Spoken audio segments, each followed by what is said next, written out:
প্রথমে তো ওয়েদারটা এমন ছিল, 5:30 পর্যন্ত আকাশে চাঁদ উঠেছিল। হ্যালো বন্ধুগণ, কি করছো বলো?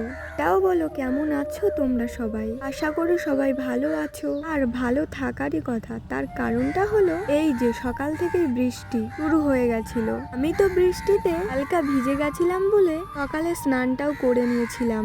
তারপর ভাবলাম পুজোটাও দিয়ে দেই, এই জন্য আমি আজকেও পুজোটা দিয়ে দিলাম। একটা কথা মনে রেখো সবাই, বিপদের সময় ধৈর্য ধরবে। পৃথিবীর সকল মানুষ যদি তোমায় ঠকায়, শ্রীকৃষ্ণ তোমায় কোনোদিনও ঠকাবে না। তোমার সঠিক প্রতিফল ময় হলে উনি তোমাকে দেখিয়ে দেবে। কৃষ্ণই মহান, কৃষ্ণই সর্বশক্তিমান। বন্ধুরা, আমার তো পুজো দেওয়া কমপ্লিট, কিন্তু আমার ঠাকুরের কাছে অনেক সময় ধরেই প্রণাম করতে হয়, অনেক কথা তো বলতে হয় না। পুজো দেওয়ার পরেই আমি কিন্তু এক্সারসাইজ করে নিয়েছিলাম, কারণ সকালবেলা বৃষ্টির জন্য ব্রাশ করতে গিয়ে ভিজে গেছিলাম বলে স্নানটা করে নিয়েছিলাম। তাই এখন পুজো দেওয়ার পরেই এক্সারসাইজটা করছি।